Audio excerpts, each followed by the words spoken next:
Hey, looking to get into Stardew Valley, but not sure where to start? That's where I come in. I'm sure you've seen tons of streamers playing this game lately, but if you're not sure where to start, I'm going to help you guys out. There's a lot of information, so we're going to break it down into segments. Today, we're going to start with just setting the game up. Trust me, it's a lot more intense than it sounds.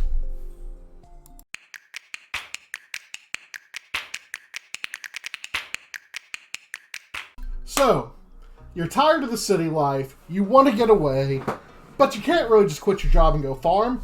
This game lets you do it! Now, this game is a very chill game, but I'm here to walk you through what can be an overwhelming amount of options. The first thing we're going to talk about is just all the different kinds of farms you can have, because there are a ton of options, and each of them has their pros and cons. So with the standard farm, this is your basic experience.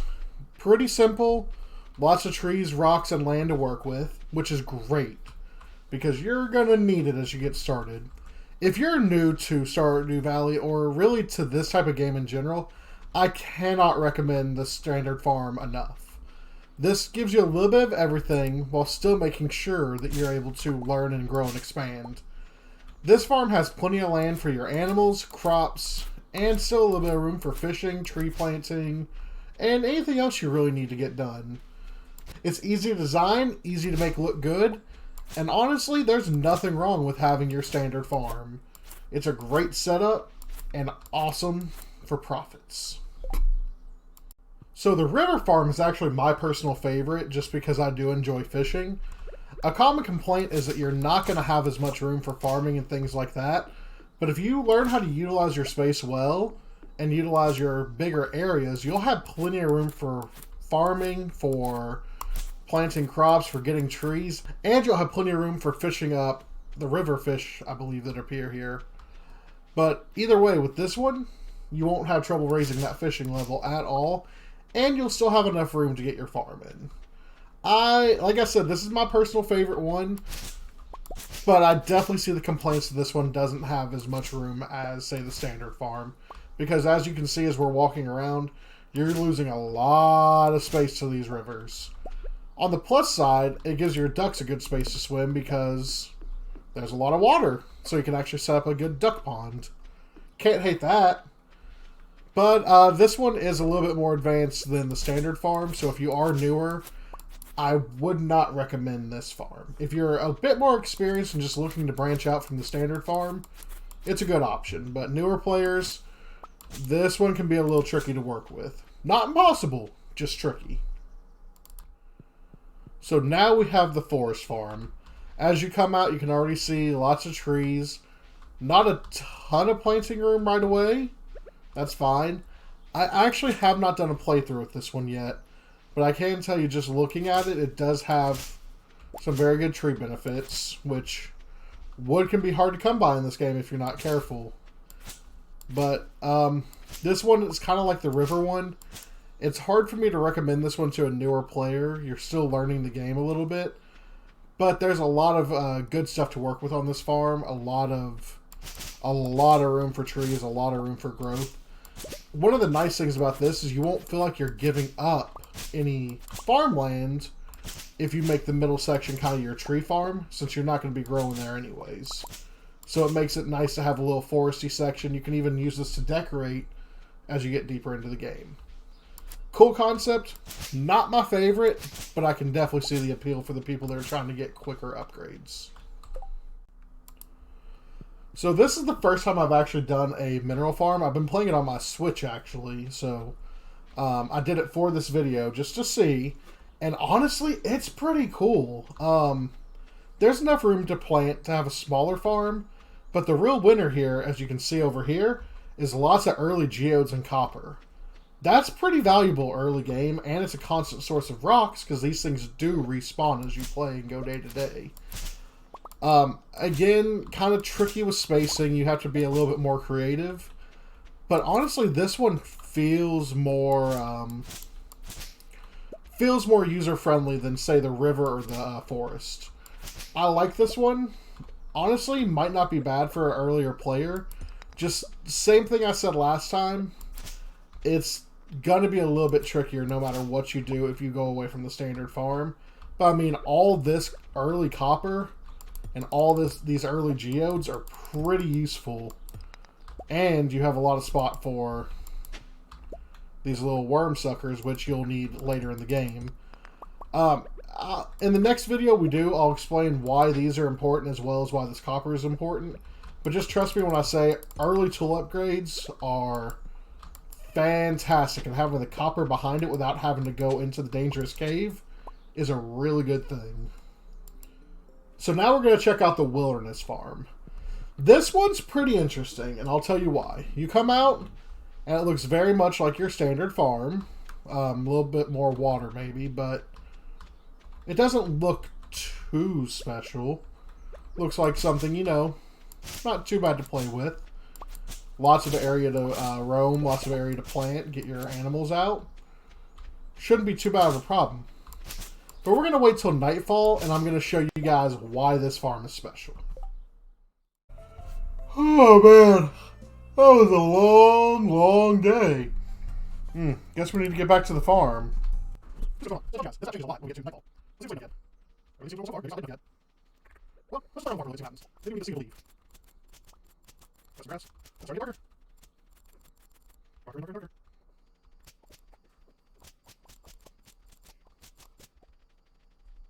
Ooh, alright, it's a long day. So let's see what's happening now. Let's see if we can find anything special about this wilderness farm. Same night. See you later. Ah! Ah! What are you... So, if y'all want to fight monsters at night, this is the farm to go to. You're wanting to raise your combat level quickly? Here you go. The bad part is, I don't have a sword yet, so killing this thing will take a year and a half. So let's see if we can get... Yeah, there we go. So yeah, this farm, you can actually come in here and get some kills. It's pretty legit. So this farm is pretty cool. It's the Four Corners farm. This is typically what you'll use if you're wanting to do a co-op map. It's very popular for that. Because you have your right side, which is perfect for farming or ranching if you want. Let me get around and I'll show you guys everything. You can put another cabin, which I believe I did, down here. And down at the bottom of this one, not only do you have all this wood up here, plus you still have room to farm if you wish, you have a little quarry down here. So you have a little mini version of the mineral farm. But, not only that, if you come over here, you have quick access to the cave, and you also have access down at the bottom to a tiny little lake, but this lake you can actually fish in to raise your fishing level. If you go back up to the top, we have one more area up here that's kind of just another good big area. Again, good for ranching or for a tree farm or for anything else you need. This is typically a really good option for your co-op maps because it gives everyone their own space and lets you kind of have your own mini farm while working towards a common goal. I do recommend this one highly for beginners if you are playing on co-op, even if you're for beginners. This is great. This is what we used actually with Switch and Salachi when we all played together. So yeah, I'm all for it.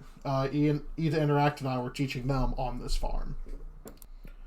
Surfs up on this newest farm, guys. We have a beach farm. So this farm has a lot of open space, which is good for farming, but it does not allow you to place sprinklers on the sand. So if you want to use a lot of sprinklers to help your planting go better, which if you're going to be planting a lot, trust me, you want those sprinklers. Here's the farmland you got for it where you can place sprinklers. It's not a lot, but there's some advantages here that people don't think about. Not only does lost treasure sometimes wash up on the beach, which can get you some good money, the beach is one of the hardest spots to get to if you're fishing for something like an octopus in the morning. But if you're already at that spot, because you do catch ocean fish here, it makes it a lot easier to catch that rare find than almost anywhere else. So if you're a big fishing player that has less focus on farming and ranching, I might suggest this one over the Riverlands one. But if you're fishing but you want to be able to plant more crops and have a better ranch area, I'd probably stick with the Riverland personally. I love the beach layout, but I definitely can see where some people have been calling this the hard mode. As you can tell, you do still have a beachfront access to farm. You can plant your grass and everything here still. It's just any actual crops you plant in here will have to be watered daily. And that can get old real quick when you're in late game. Trust me, it fills up quick. Everything else from here is a lot simpler than that until we get down to this little wrench. If you're building your farm, you can call it whatever you want. My favorite thing is when you subscribe. But you can name this whatever you need to name. You can play male or female. Not a big deal. You can roll the dice and have random looks. Or you can go through all the options of skin tone, which there are 24. You can go through all the options of hair, which, dear Lord, there's a lot of hair, guys. 74 hairs. Shirts, same deal. There's a ton. Well over 100. And pants, there's only 4, but... I mean, you got pants, you got shorts, you got a skirt, or a dress and a skirt. And accessories, which can get pretty wild. Not limited to facial hair, but also things like, you know, robotic glasses. What's really cool with this is you can change hair, eye, pants color as you go. So you can be essentially whoever you want to be as you play. So, it's pretty simple. Lots of options. You can really tinker with it and play a lot. You also have your animal preference. This comes in play later as you progress through the game, but you have your cat options as well as some dog options. Now we're going to talk about something that's a little bit more advanced, but still not too scary. If you click this little wrench here, you have community center bundles. The community center is something you will address throughout the game where you will either choose to save it or choose to destroy it. If you choose to save it, you actually will get different things to put in these bundles, and it will give you rewards. It's really cool. If you do the normal route, you can go on the Wikipedia, look at it, and it's always going to be the same every time you play. You always have the same bundles. With the remixed, there's a lot more variation. There's standard bundles that will be in all of them, but they have 1 or 2 that will be completely random that you don't know what you're going to be getting, and it's a lot of fun. This guarantee 1 year or year 1 complete. It's a pretty big deal. It pretty much, if you need red cabbage, this will guarantee the traveling merchant, which we'll talk about later, has that for sale at least at one point during the year.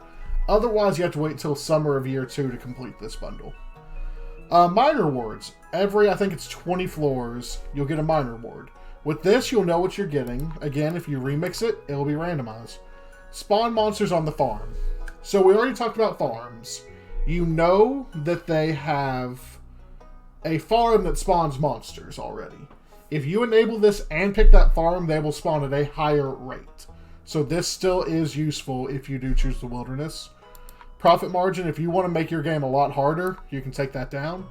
Multiplayer options, you can choose where the farms are going to be, or how many cabins there are, and also if they're nearby or separate, depending on how you want to play.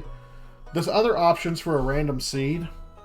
In your files, I'm not going to show you guys this because it's advanced for a beginner's video, but in your old save file, there's a string of numbers at the end of your save file.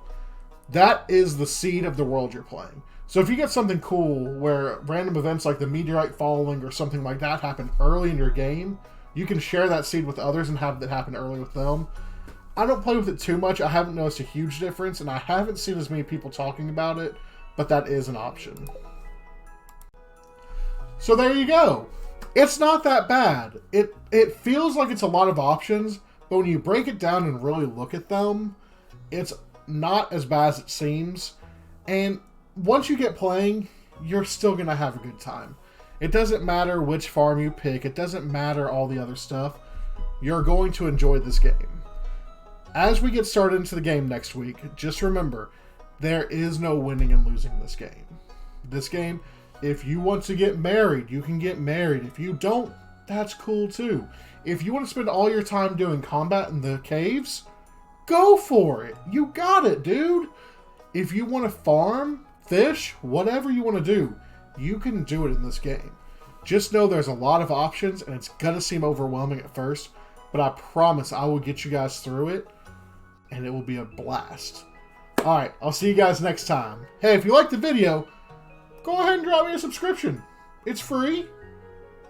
I mean, you don't have to pay for it. It's there. If you don't like what I'm doing, you can always unsubscribe. Also, like and share the video, and I will see you guys next time. Bye, everybody.